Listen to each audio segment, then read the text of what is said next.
Hello and welcome to The Wizard and the Priestess. My name is Nuala. My name is Matt. What are we talking today, Nuala? Today we are talking about boys versus girls. Insert dramatic music. Dun, dun, dun. Go. Where do we start? Well, where did this come from? Matt and I often have disagreements about me giving very clear and concise information about how I need or want something done, and I cannot express how clear and concise it could be. I have asked Matt to create a picture by putting a picture into the middle of a square. And Matt talking about Instagram? will somehow give me a picture inside a circle. Is this Instagram? With words written all over it. And I'm no, very confused as to why there is writing on the picture and it's in a circle, not a square. And I don't know, but what we've realised is there must be something different about the way he is wired. My eyes like twitching just thinking about it. I feel like this is either going to be really traumatic or really good therapy for us. It's probably really good therapy, Matt. Considering we've been told that we are, during this podcast, healing each other's feminine and masculine. Yeah. Yep. You would think that this is a perfect topic to really Let's get it all send off it our home. chest. So, Matt, can you just dive in here? How could it be so difficult to put a picture inside a square when that's all I've asked for? Why would I get a picture inside a circle with writing on it? I'm going to start this episode with a big sigh. All the guys are laughing right now. All the women are confused. Yes, that's fine. We are wired differently though, aren't we? Men and women. That is 100%. You know the saying, I can't remember who wrote the book, Men Are From Mars book. Men are from Mars, women are from Yeah. Venus. There's an element of truth to that. Yeah. And I know I think it's the Steiner model, Mars relates to the doing, the yang Concept. Mm-hmm. And Venus is the feminine nurturing. Mm-hmm. So it is as true as it says on the book. Mm-hmm. Men are very simple creatures. And, okay, let me explain how the brains work. All right, I'll sit back and Get relax. back. So, tell me all about it. the male brain. Think of it as a warehouse, right? You've got boxes everywhere. Warehouse full of boxes. I just can see inside your brain. If you could be so lucky, you would last 5 minutes. Where is the order, Matt? Okay. Our warehouse is full of boxes. Each box is a psychological theme, a concept, sport, work, family, this, that, everything. All the boxes are there. All the boxes are in order in our own way. Mm-hmm. So it's in order in the way we recognise it. Newell's drawing it. So all of these boxes contain everything in the man's life.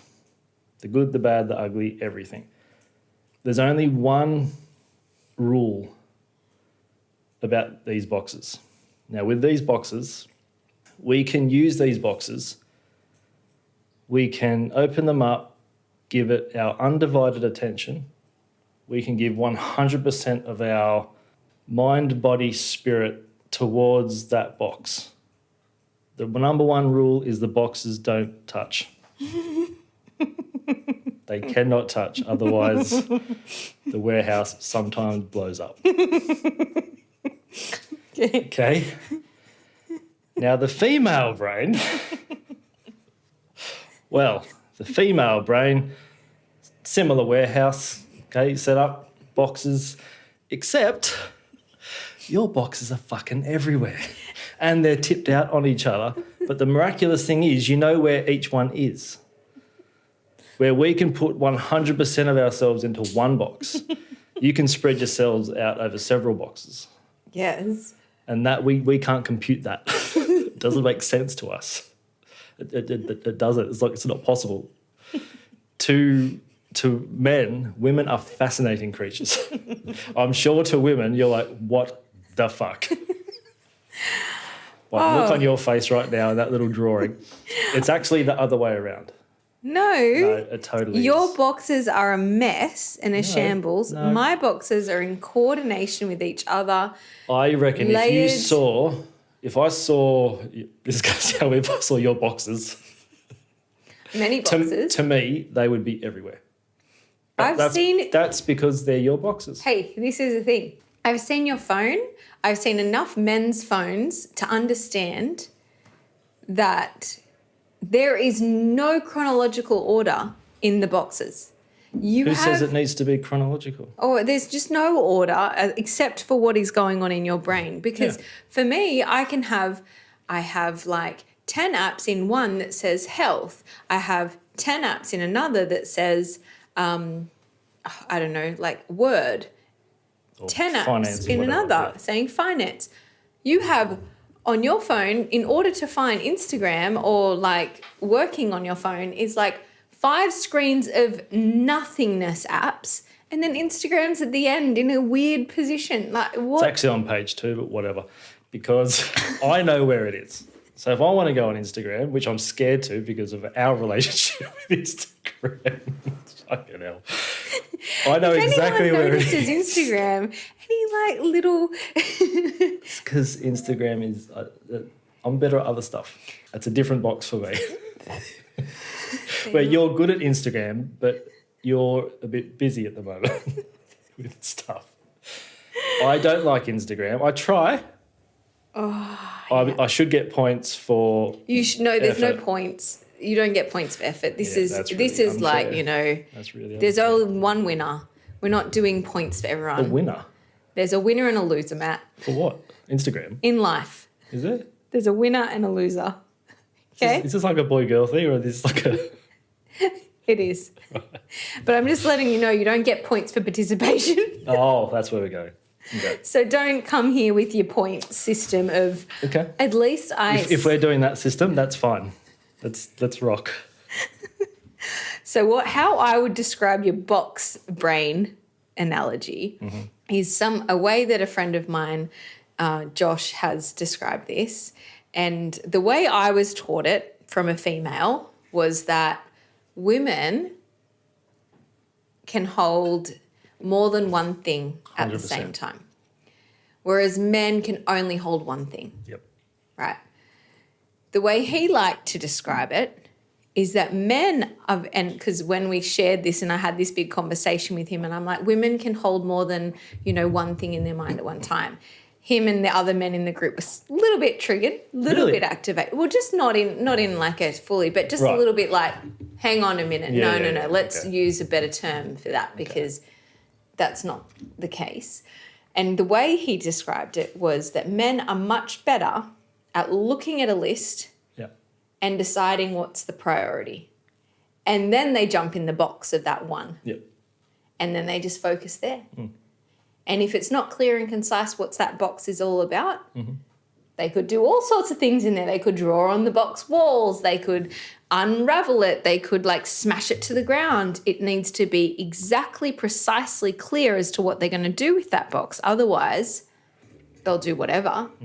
However, they're very good at, men's brains are very good at prioritizing an order. So, for example, in the morning, getting ready, they could say, okay, I've just gone to the gym. I need to shower. That's going to be number 1 priority.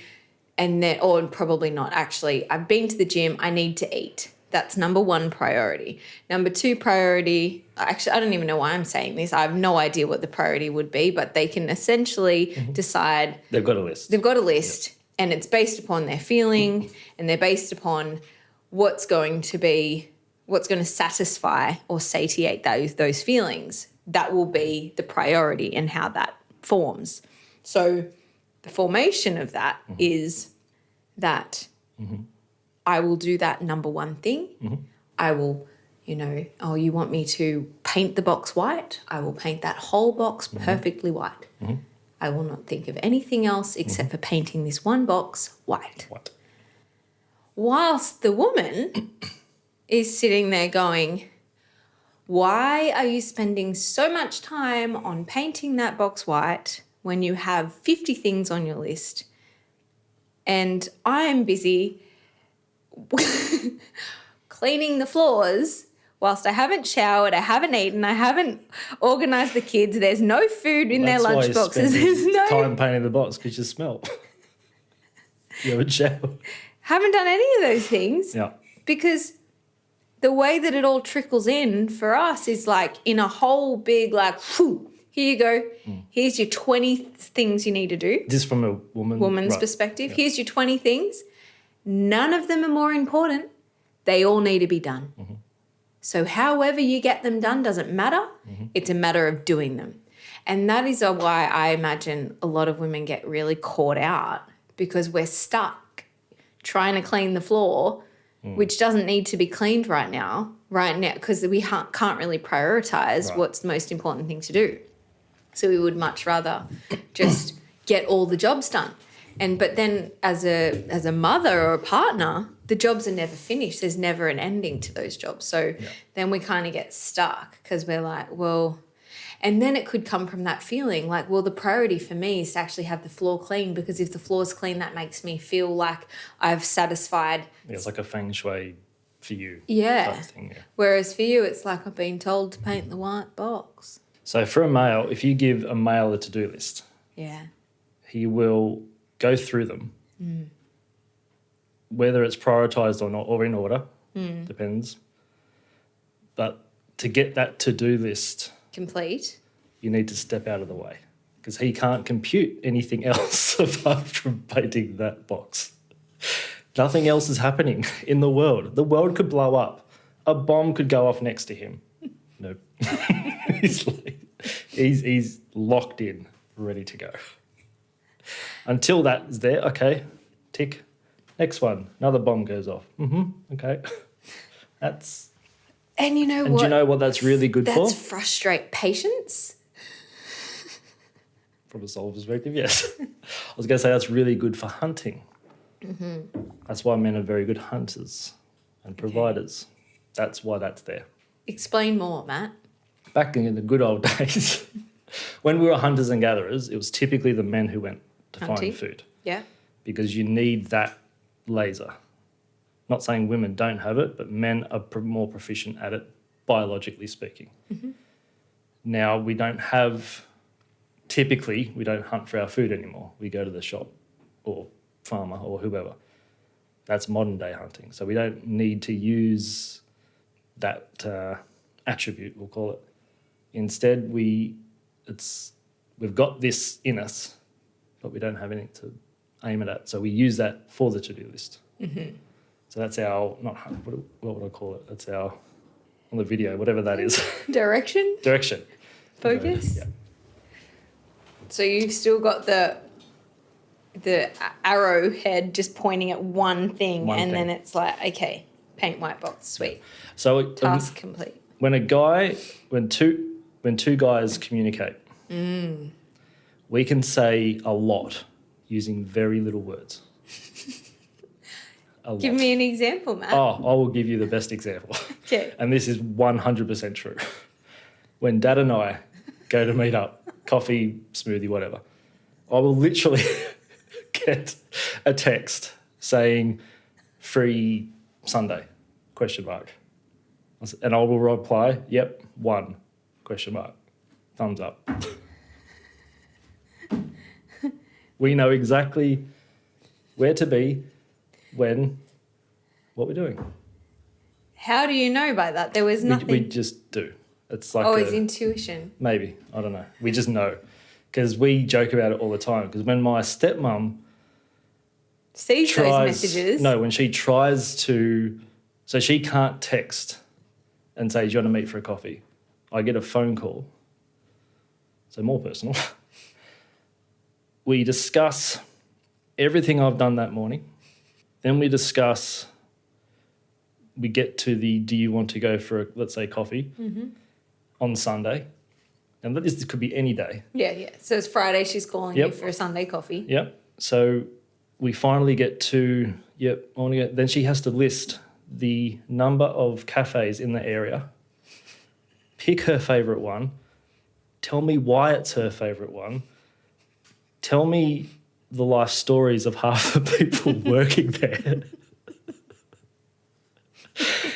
And then she will say, okay, 1 o'clock. Then she'll tell me everything she's going to do that morning. Before the coffee. This is still Friday. Yeah. Still in the phone call. Yeah. Then we was up to she's chosen the cafe. She's told you about the cafe everyone's owners. cafe owners, everyone who works there. Know what she did this morning. And their descendants. And then and then when that's figured out, okay, we're going here at that time. Yeah. I then have to tell her what I'm doing for the rest of that day. Yeah. And maybe even tomorrow. Yeah. Now, then we meet for coffee. Mm-hmm. Dad and I could say very little, but say a lot at the same time. I love my stepmom. In my experience, and I feel comfortably qualified to say this, I grew up with 5 older women. So I've lived, this is kind of a lot of what I know. The women, a lot of women would say very little using a lot of words.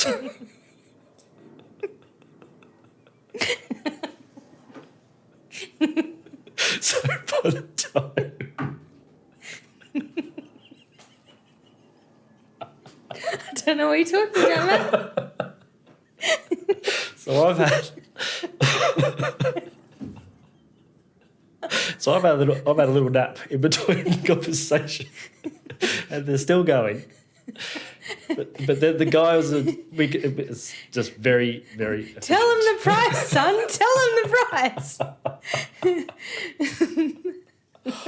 It's so funny. Oh, okay. Yeah. Yeah. What are we going to do about this conundrum? Because there has to be a reason. Yeah.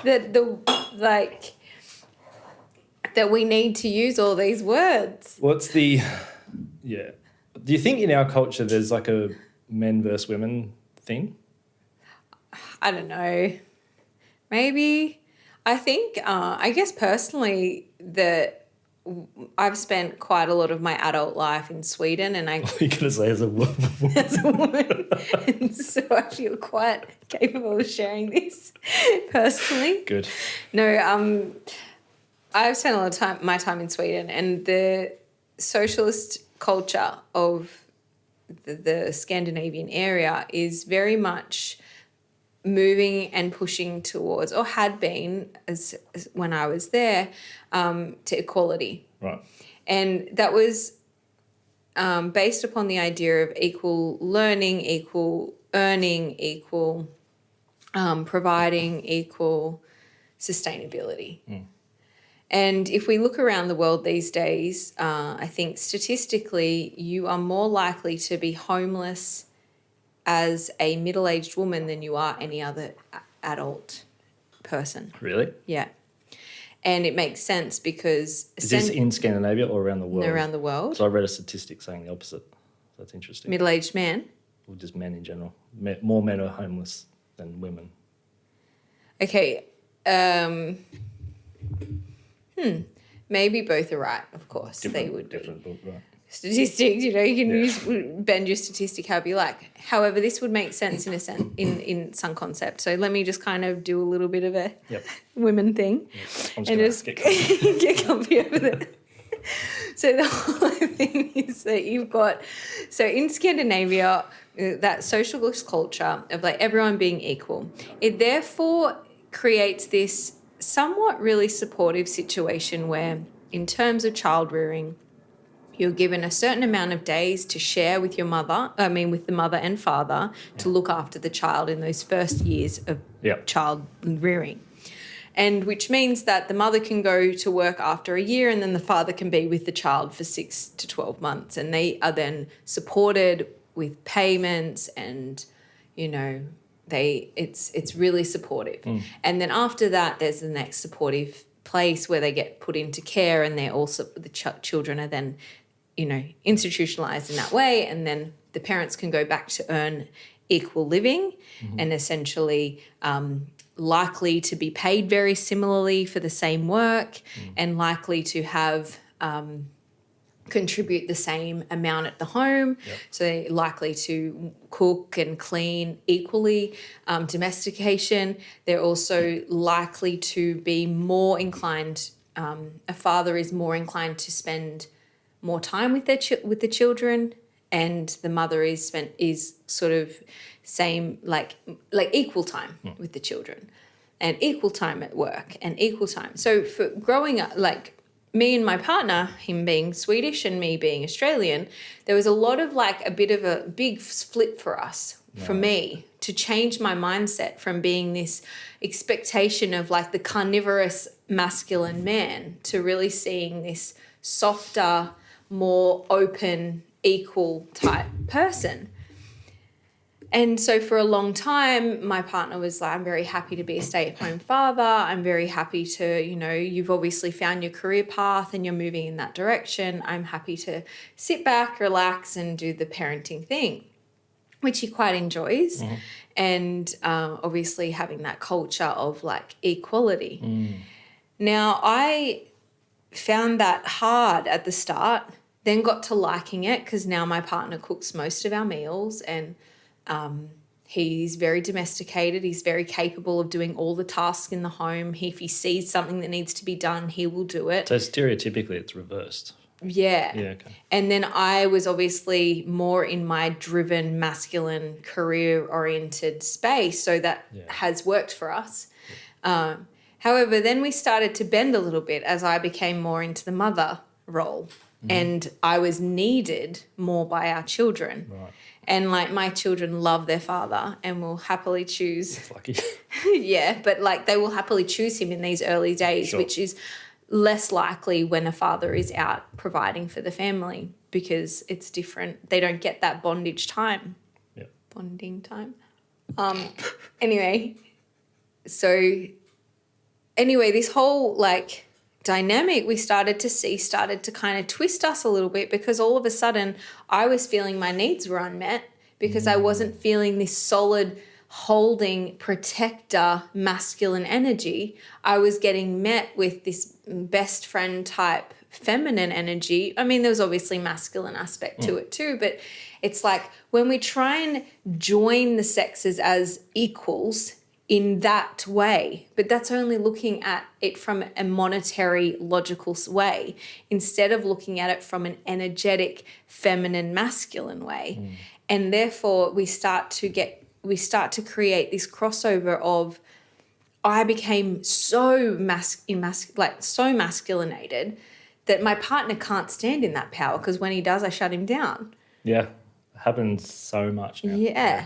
Because I've grown up equal to every man, which I think is a really good thing. I think it's really important that a child, no matter whether she's a boy or a girl, gets that.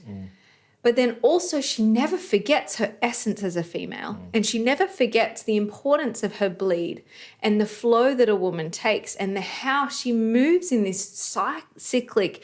You know, we've talked about cycles a lot previously, but that is so profound and important, that she understands the power in that, and that doesn't get dumbed down to being all of a sudden, instead of moving like that, if you're watching the video, I'm making a big wave, to then being little in the middle where it's like almost not, it's obsolete.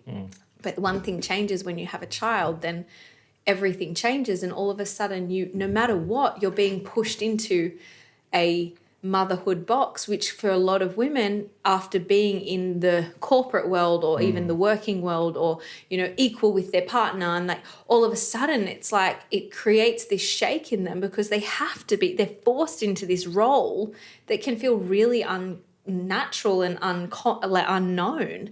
And so then it creates a whole box of things, like, and then it's, you know, they're then trying to control the home instead of just flow in the home. They're trying to feel all these things. And so does a emasculated woman try to be the mum and the dad at the same time? I don't know whether I am, Matt. Do you think? How's it Honestly, go, I then? don't know. I don't know whether I'm trying to Typically. be the mother and father at the same time. I would rather not be. I'm not talking about you, just I in know, general. but I don't know. I don't know any other, like, I don't know. And I would have to say this too. A lot of my friends that I spend a lot of time with tend to stay at home with the children, Yeah. and their partners go to work. Well, that's what, So I they grew up tend- with. That was normal. Yeah, which I think is another way of finding equality. We don't have to It's necessarily. whatever works, right? Yeah, but it's also, we need to remember that there's the feminine and then the masculine. Oh, look at that. They're like, that's how we're meant to move. Or like this. See?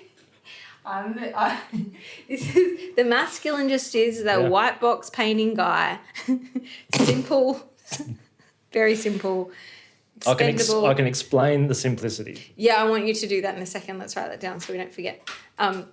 But it's like this idea of this is how we're meant to move together. That's equality, not this. Yeah. And that's what the patriarch has created, Yeah. is that every woman and every man is now following this trajectory. So we dumb down the period, we dumb down the cycles of nature and life, we dumb down all these things in a hope to bring this, like, everyone within alignment. The sun goes up, the sun goes down. Focus here, be here, don't be anywhere else. And I think my full circle, maybe not really, but this idea of being in a culture that is very much bringing everyone into that equal box actually demasculinates the man, masculinates the woman, and then the feminine is almost lost because so's the who masculine. gets totally. Yeah. But the man, so it's like the man's becoming more feminine, the woman's becoming more masculine. They're creating this equal, but they're feeling underwhelmed.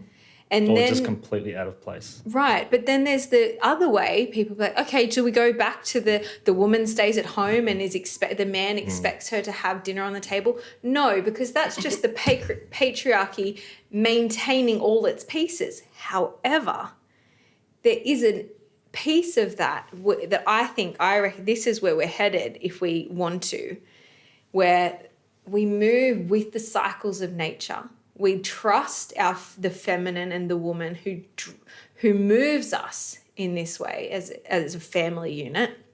We trust her intuition. We start to lean on her knowledge of cycles, her own cycles, and her own awareness of the world around her. And then the man can lead and protect that way. And I think that is where, it's not necessarily a matriarchal society. I don't know, maybe it is that, where like the woman's leading the way and showing the man, giving the man some space, and like from that yin yang perspective, the yin is the essence. It's actually felt. You can touch yin. You cannot touch yang or yang. You can only express it. Right. And it's the energy that injects into.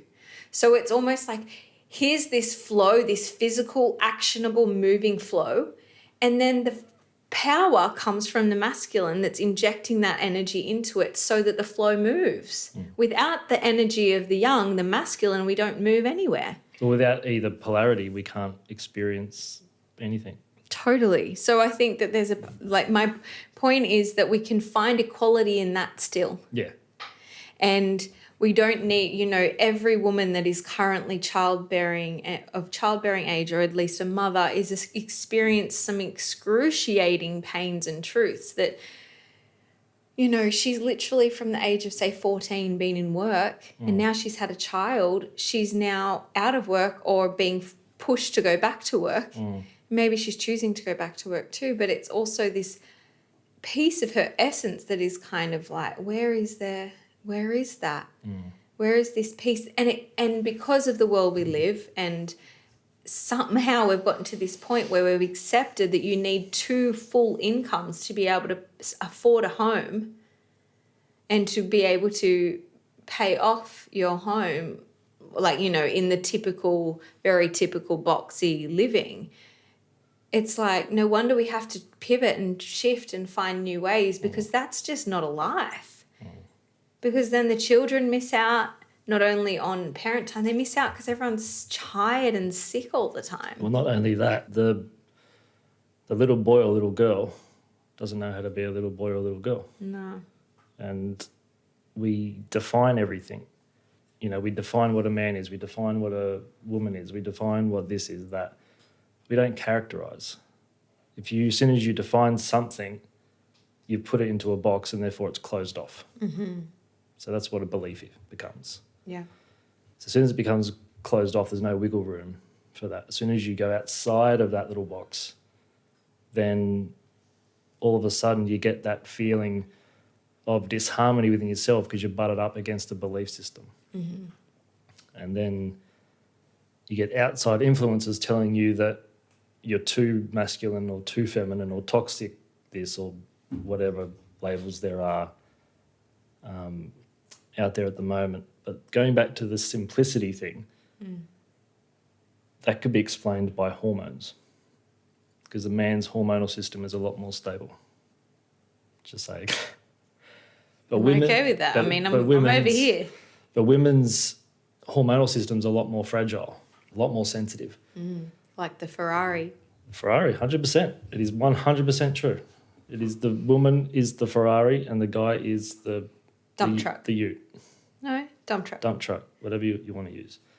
That is exactly what it is. And there's a lot of the time where, so I saw you had communication written somewhere. Did you? Yes. Good. So with the communication thing, it's funny because we do speak very different languages. Yeah. And you can either see the funny side of it or you can see it as you see it with me and pull your hair out. With the it's funny, I just got, what came up in my mind was I was coaching a newish wedded couple about 4 months ago. And she came in complaining about him. He came in separately complaining about her. And you could see it very clearly what was going on. Okay. And it was a communication thing. Yeah. But then she was like, oh, you don't do this, you don't do that, blah, blah, blah, blah, blah. And he's just like, all he hears is nagging from his perspective. Yeah. And I said to him, all she's saying is, I don't feel connected. I don't feel supported. I don't feel this. And he kind of laughed and looked at her and said, why didn't you just say that? And they've been fine ever since. They just had to learn each other's language. That was all. Guess you had to be there. Yeah, no, but that's it, isn't it? It is communication. It is being really clear in communication and understanding each other. And I think these are the things that we could be learning in school if we wanted to actually support and prioritize learning things that might actually help in the world, is the importance of relating and relationship. And however you relate, whatever relationships you form, you need to be able to work together. And I guess there's been a piece of me that, over those years of spending all that time in Sweden and being very much like focused on the specifics of we're all equal here. I was very particular when my children were little to not just give them female toys that were dolls and doll houses and pink and party dresses and all of those things. Eventually those things come in to some extent, obviously by their own choice and their own expression of what that is. They like to express big things. They like to dance. They love babies. They can nurture those things. Also, that's probably primal, right? That's primal wiring of the way that they want to play. They do also wrestle, but definitely not to the extent that the boys and the brothers that I've seen around wrestling. So there's those differences, but also there's this point where we go from being, maybe not, but from a very young age, we are sort of pigeonholing men and little boys and little girls in a certain way, in a set of substrates that are somewhat related to the primal growth and development of the different sorts of brains, but then also so overdone and overplayed too, from my perspective. You cannot buy a little girl's top that doesn't have princesses are free and like beauty is me and happiness for life and flowers and princesses and like this depiction of perfection and beauty as it is pink and bright and vibrant. And then same thing, you cannot buy something for a little boy that is not like trucks are cool, rock on, like black, blues, red, like it's so done like that that I find it really uncomfortable, but it has taken me a long time to accept that, because I don't want to buy my kids just princess stuff, because the princess depiction, of course, is there's some beautiful stories in that, and I think it's an important story to be told that, you know, understandably, princesses need a prince, and when they have that co-relationship that functions really well, they can procreate and create life, and that's sort of the human instinct and flow. So I can see that there's obviously a side of that for a long time that I was really against, you know, the woman who's just waiting for the prince to come and collect her and save her and kiss her and honour her. But I think we can see that from that perspective too, that in many ways it would be, I think there's a piece of princess in every girl that wants to be protected and held and nourished by her masculine, but not in a way that's domineering and, you know, A little bit too much. Abusive. Yeah. But yeah, it does come down back to that communication piece and learning how to communicate with the opposite sex and being able to, you know, to have a bit more knowledge. And like I was trying to say before, was like, if we can get a bit more clear on what it is, like how can I ask you, how can I tell you this thing instead of nagging you? But it's like, I think that there's a really good book, you know, The Superior Man. No. You don't know The Superior Man? Oh, I'm sorry, I've forgotten who wrote it.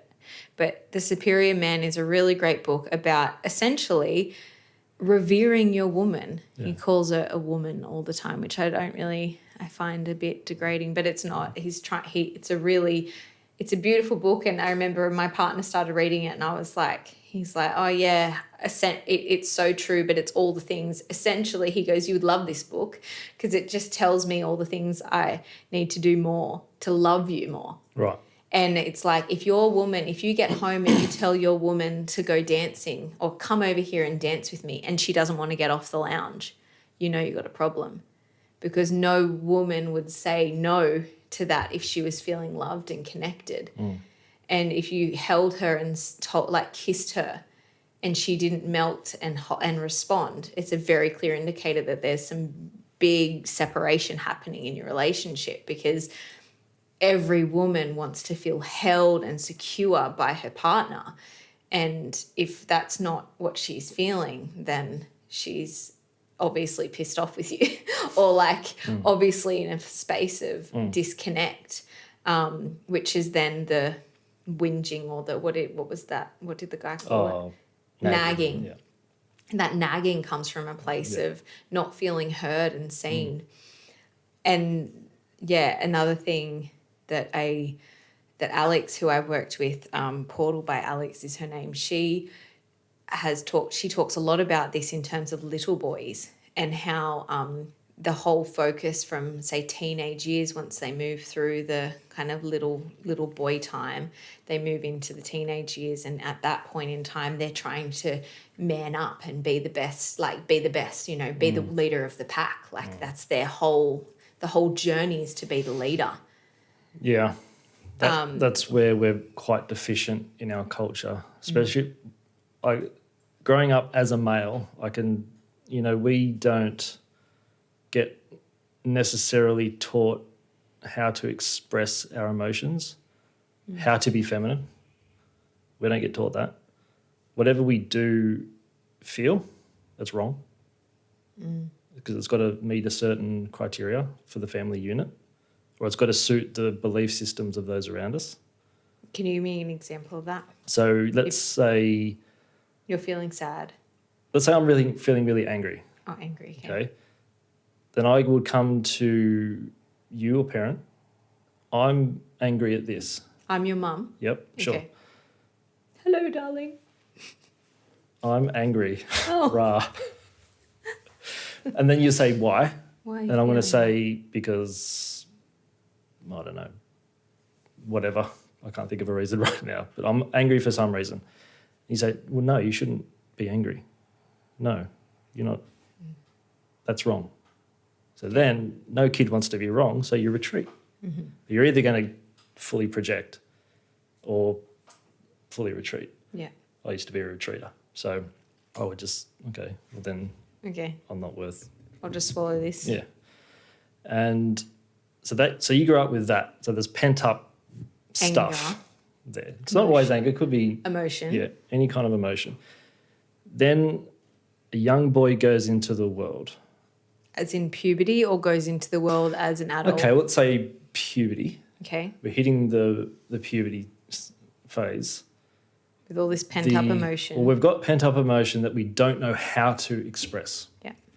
If we express it, we get labelled a girl.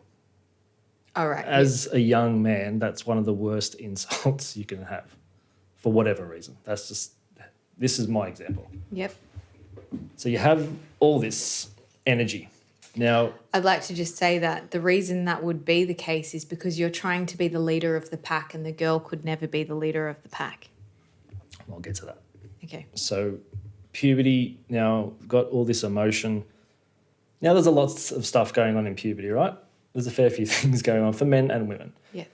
So for the guy, he's got all this stuff. And new stuff.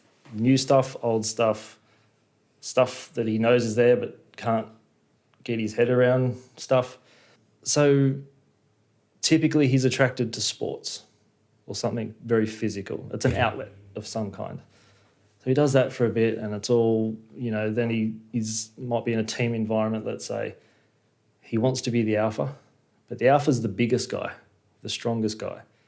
If you're one of the short kids at school, no chance. No chance. So then there's that.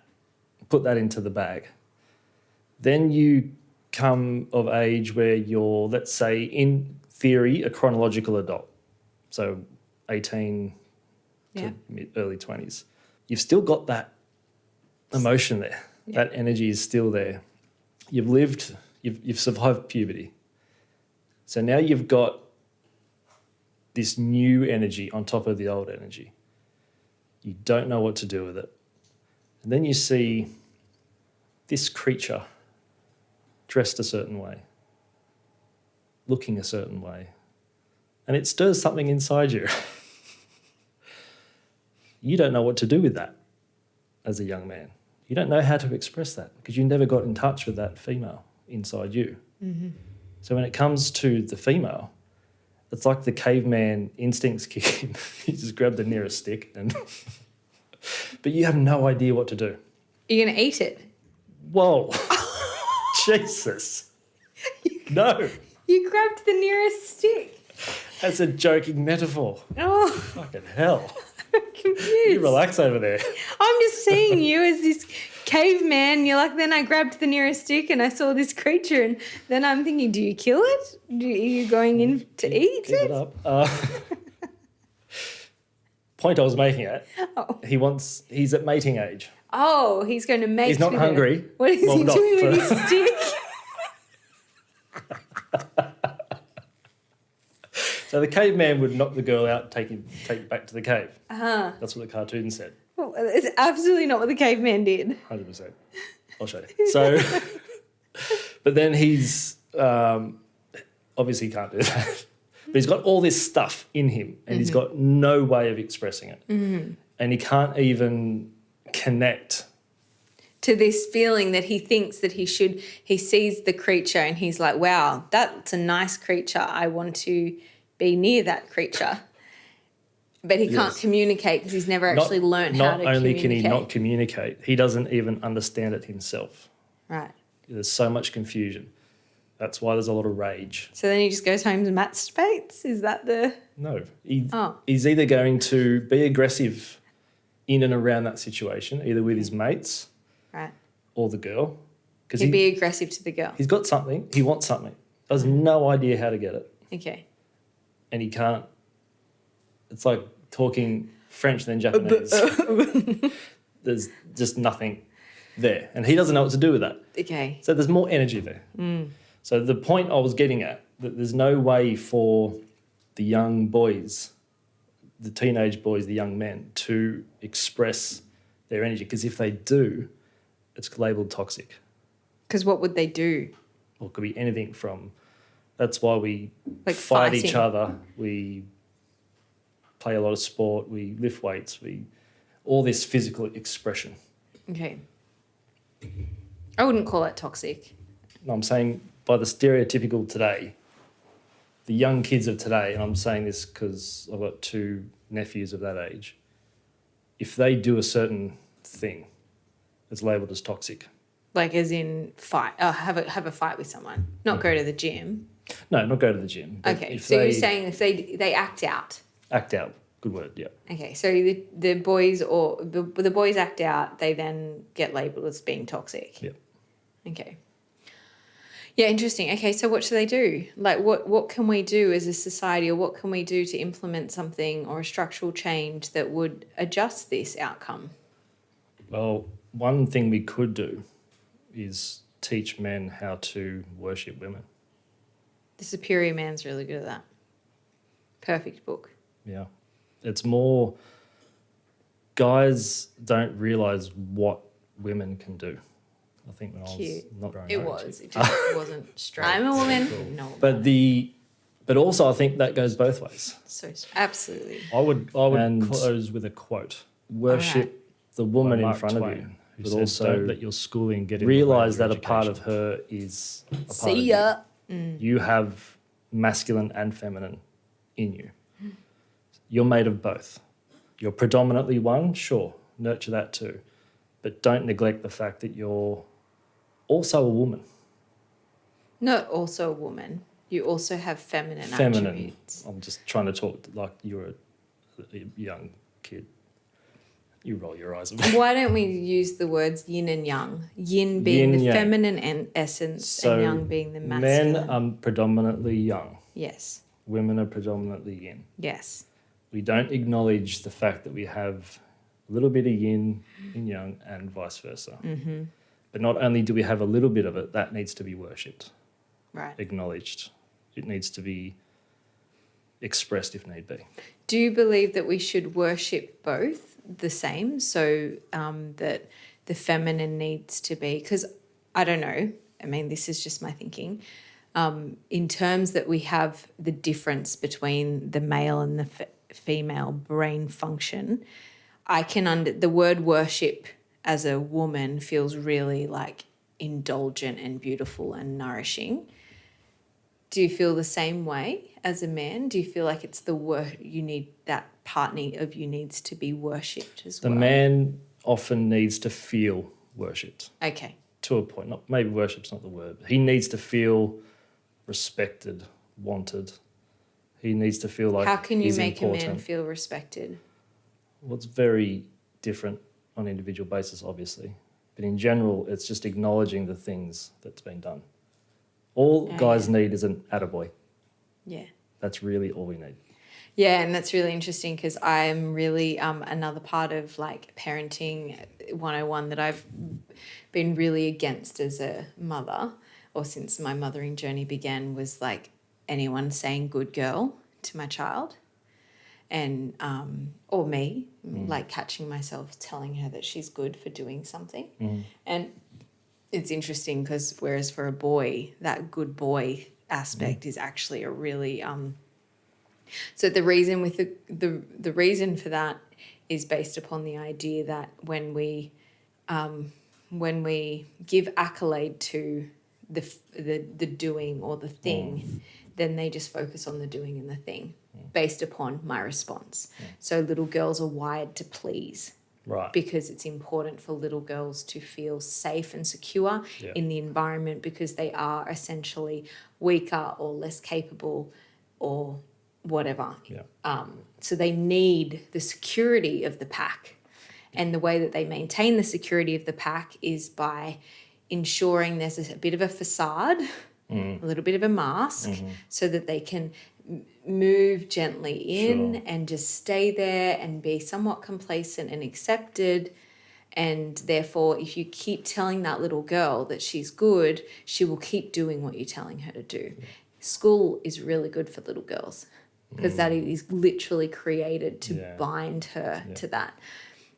Same for little boys, it seems, that little boy, good job or good boy actually probably like works in that way too. That's a part of feeling seen and feeling heard. Yeah.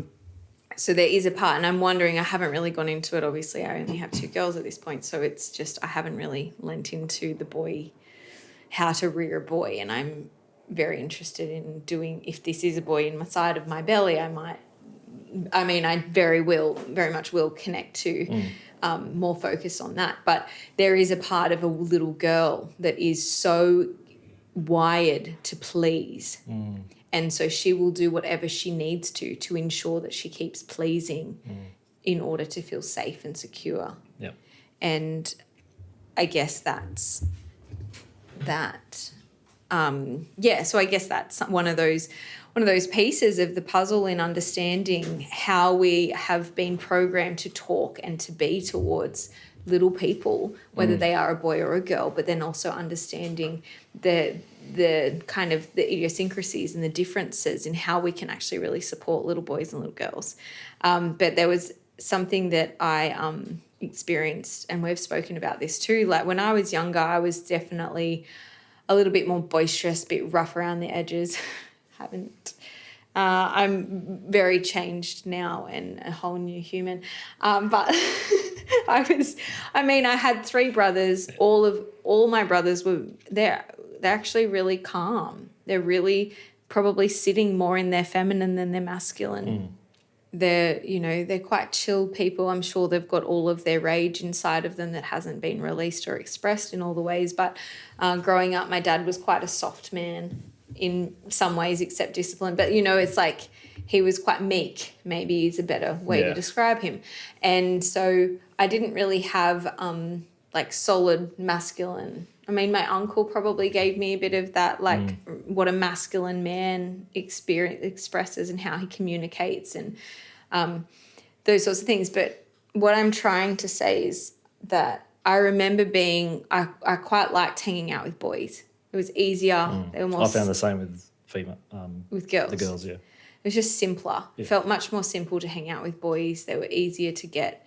But what I did find was that because I was feminine and a female, I had a best friend for a long time, and I would call him my best friend. He probably didn't. But that was just the way I saw him. He was a really important person in my life. And then slowly I started to realize that I was like, he would belittle me in front of his friends, or he wouldn't respect me. He wouldn't maintain the friendship that we had behind closed doors, as in away from his friend circle. And then in front of his friends, he would be so almost rude and abusive. Like alpha. Yeah. And that was something that I've worked with Alex with, and she just said to me that he was trying to be the alpha. And so then you put down the weak link, which was you. And I was like, I remember, and for so long I was that was created so much turmoil in me because it was so conditional, our friendship. And I remember my girlfriends were like, you've got to stop talking to him. He's such a horrible person. And I'd be like, oh, but he's not always like this. And then I was so torn and contorted because I was like, why can't he just respect me in front of his friends? Like, why do I have to, why does he have to pick on me and play on and that? It was a bit of an interesting, he was fighting for the alpha position. Which is funny because you being a woman, the guy wants the alpha position so he can have all the women. But I wasn't a woman to have. That makes sense. But he, biologically, that was the wiring driving that at the deepest level, regardless of age. It's not an age thing. Can you explain that again? I kind of missed it. Because I'm just trying to think, why would he then belittle me? it doesn't matter. If he was trying to connect to the women, like he was trying to be the alpha for the women, why would he belittle me, the woman? Is that, or are you just 'Cause it's saying an it doesn't easy- matter? doesn't Is matter. it, yeah, I was just an easy target. Yeah, absolutely. Yeah, no, absolutely. If it wasn't you, it was the person It was the next next to you. person. It was the little guy. Yeah. Little guy that gets picked on and like, you know, it's really, it's pretty full on. And But then we get taught if you're not the alpha, yeah, you're not worth it, or you're not worthy of success, or blah blah blah. yeah, right. And Because how would that play out realistically in caveman times? I don't actually know the truth here, but I would imagine there would be an alpha. And I would imagine that there would therefore be beta males as well that were feeling all these feelings too. Like that feels like that's maybe not something that has, maybe it's become more toxic in I our think culture. as the caveman, I think it hasn't gone anywhere. It's still here, but it's more archetypal. Okay. So the What beta, would be our ideal function as a, like, you know, as a man moving through, say, like a man that's moved through puberty and is now an adult man? Like, from what I've learnt and discovered is that the way that we support them is to just understand what their wiring is offering them. And understand that, you know, there's this fight in you that's wanting to be the best of the best. And you can like, how do we work with that? Because if this is hardwired into the primal function of our brain, we need to be able to utilize it. And I know the one thing that I've learned and that stuck with me is that women are generally driven to be people pleasers, hence why women tend to svis. It's a word I made up the other day, because it's saying that women are, what was it? To speak, to share their feelings in a safe space. right. So, svis. Yep. So it's like svissing. It's like a thing that women would do to allow themselves to share their feelings in a safe space. So it might be about someone else. It might be about something else. It might be about their own personal journey. But it's a safe space and they share what they feel is okay. It mightn't be a very good thing to share. But if we svis about it, then there's no one gets hurt. Yeah. No one, you know, it's important that Safe. stays within the safe space. And it's sort of like a counselling session. Yep. Now, that is really common because we don't want to fight. We don't want to cause any disruption within the group and the harmony of the group. But also there's this feeling, and that we've figured out that we can talk to get it out. Whereas obviously that's different. But I'm just thinking, so then the way to teach a woman that, I guess, is to support her to svis and find those safe spaces to share in, instead of using, you know, really toxic ways of like sharing information behind someone's back, or talking to someone about someone else in a really negative way and knowing that you shouldn't have said this and saying this and whatever. Because you don't have the guts to actually say it to someone's face, kind of thing. Yeah. But yeah, I think like, so I can understand that from a feminine perspective. So now I'm mindful of how I speak with my children, and I'm mindful not to speak about things in front of them. Like if I have something to say that should be shared in a svis, then I make sure that safe space is away from them. So they're not actually indulging in whatever information or feelings I want to get off my chest. Yeah. So that's an aspect. And also another part is really communicating, like helping them to understand what they're saying and how they're sharing it, and allowing them to stand up and talk and speak their truth.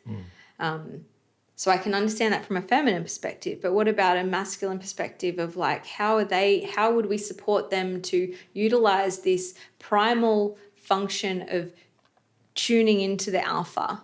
Is that a thing? Like, or maybe not? Like if it's primarily driven inside of the brain, how do we therefore then support them to either reduce the drive a little bit, or? I don't think every guy wants to be the alpha.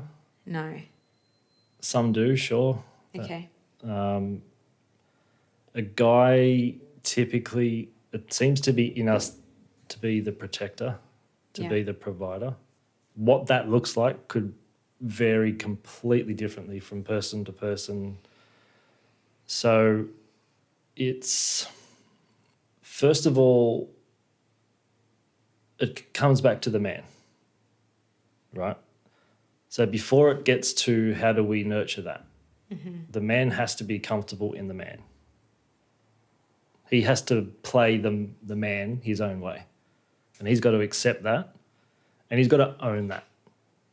If he doesn't own that, there is no nurturing. There's nothing you can say or do until he sorts out that within himself. So the most important thing, I mean, for me, is a man does what he says and says what he does. Or he means what he says and says what he means. That's got to be number one. That has to be in place. So his words need to speak volumes. Word's all you got. Okay. And if you don't stick to your word, then no one's going to trust you. No one's going to want to be around you, because everything that comes out of your mouth's perceived to be bullshit. So now going back to childhood, if a child tells a story and it's not entertained by the parent, and it's like, oh, later, and they get shut off, that child's either going to completely retract in himself, or he's going to exaggerate the story to get the wow factor. To get the response. That turns into lies. Then it becomes safer telling lies than it does telling the truth. So I get more love when I tell lies. So I'm going to keep doing that. And it's fun. So it becomes habitual.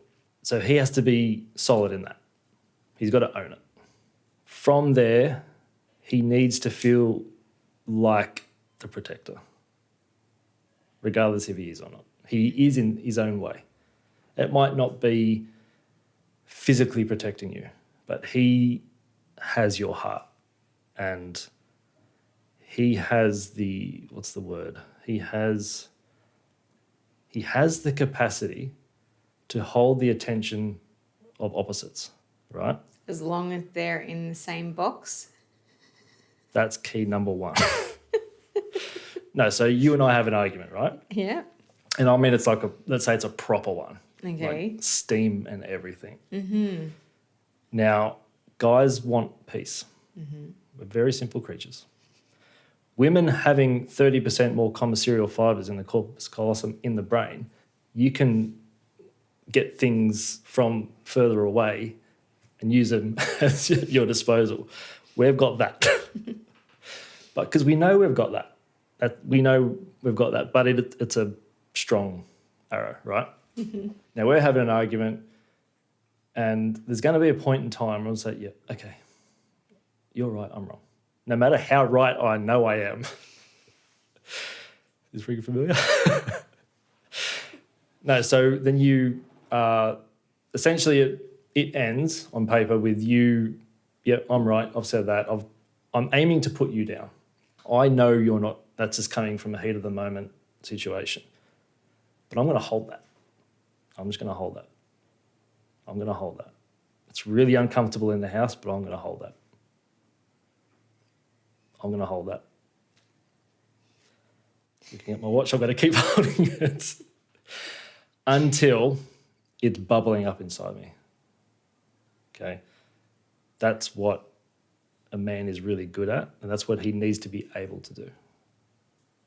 So when he's being really withdrawn, a lady will likely think, oh, he doesn't listen to me, he doesn't do this, doesn't do that. He's really in his own self, probably thinking to himself, how do I fix this?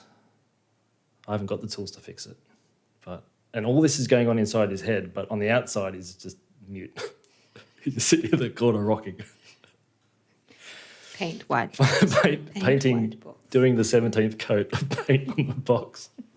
If only this white paint got whiter. So he naturally, the alpha in him wants just to fix stuff and make it all better. He wants to keep the peace. But whatever that looks like so she needs to kind of see that in his own way. And just, okay, he's processing some stuff. And often you would need to lean into it and not point the finger. As soon as you point the finger... Well, you got 3 fingers pointing back at you. I was going to say, every time you point the finger, that's a judgment. So, coffee at 1? I guess I just add to that. I share this in my preconception masterclass, just about that idea of being able to realise in a moment of the male just painting that bloody white box and going, like, fuck you for painting the white box. There's other boxes to paint. We need to move on to the next box now. Like, can you hurry the fuck up? And then that response being like, and the holding. Fuck, that was a lot of fucking holding. But where if he hears, oh, it would really help me out if you could do the other box. Yeah. That's all he needs to hear. Yeah, no, but it doesn't matter because you're not painting the right box. It's just like Right. it's really at that point in time, it's like the priority is no longer that white box. Yeah. It should have been the black box, and Right. the fact that you're still doing the white box is just beyond frustration because there's 50 other things to do and you've lost the priority. But because you chose that as number 1 priority, we've now got 50 priority boxes and we can't get to those. I can't get to those all on my own. Anyway, so yes, the white box is no longer a thing. The big thing is being in that moment where you're saying to lean in as the feminine to lean into the masculine. And I really resonate with that because when I have had this conversation with my partner and he's busy on that white box and I'm like, fuck man, just get off the white box now. Moving on. And he holds that thing and he creates that frustration, or I've created that really. And then and I'm just pissed off and I'm just walking around the house and the kids start to be pissed off because they're obviously feeling that too. And if I can catch myself enough, which I'm working on and I'm doing better with, and I can look back at him and go, hey, I know I just made a mountain out of a molehill. I get it. This is what I was feeling and this is why I was that way. And I'm sorry. And then the response I tend to get is, okay, I understand your perspective. I just was doing what you wanted me to do. You wanted me to do the white box, so that's what I was focused on in that moment. And I was like, yeah, I know, but I needed you to do the white box as well as the black box or get them both done because now it's just all on me. And now there's too much pressure on me. And feeling that pressure means that I don't feel held and protected and supported in that way. Yeah. And then it sort of like dissipates. The mist, I like to call it the fog. All that holding is like a fog. Yeah. And you can feel it like when a couple walks in and it's there's heavy. fog, it's like, who's got the like, what's that the blower? Yeah. Who's got the blower to like lift this and try their best. But so anyway, that's absolutely a really powerful thing and tool and I guess I keep thinking like, oh, we've got to help the kids. But actually it all comes down to us right now in this moment. We need to help ourselves. There's no helping of the kids and the children of the next generation until we actually look inside and go, okay, I'm a female in this moment. Or a male, we're in this form and our brains are wired in this way. And I would highly recommend, if you want to get more in depth to this, Portal by Alex, she's beautiful and great at all these things. Reading The Superior Man. Apparently he's also written a book, The Superior Woman, which would be for... Have you read that? No. Who needs to read that when you're already fucking superior, man? Oh shit, I just made it go really bad. Of course I will. The thing is when I've read The Superior Man or pieces and snippets of it, it humbles me and then makes me want to love my partner more. Yeah. So I think that you could read either or and feel very humbled and then very much wanting to love and lean in more. Yeah. So I don't think it's necessity to read both of them, but obviously if the superior woman's written for woman to be a superior woman, but that's what's really cool about those particular books is that he's talking about how to be the superior man, but essentially it's all about finding ways that your woman can do no wrong. Yeah. that you just keep loving her. That thing that we talked about in our love episode of like, there is only love. Ladies and gentlemen, I just wanted to touch on quickly, we're going to close off this one, boys versus girls. And on that note, I just wanted to remind you that The Wizard Wants a Wife is rolling, and we are only a few weeks out until a lucky wife is going to be chosen. So keep your eyes peeled on our Instagram, and whatever comes of this, I'm excited, and Matt is just as excited. And yeah, we will be flowing from there. I hope you got a lot out today as much as Matt and I did, and understand that we are different entities and we do need to care for each other in a symbiotic way. Just be open. Be open. Be peace. Bye.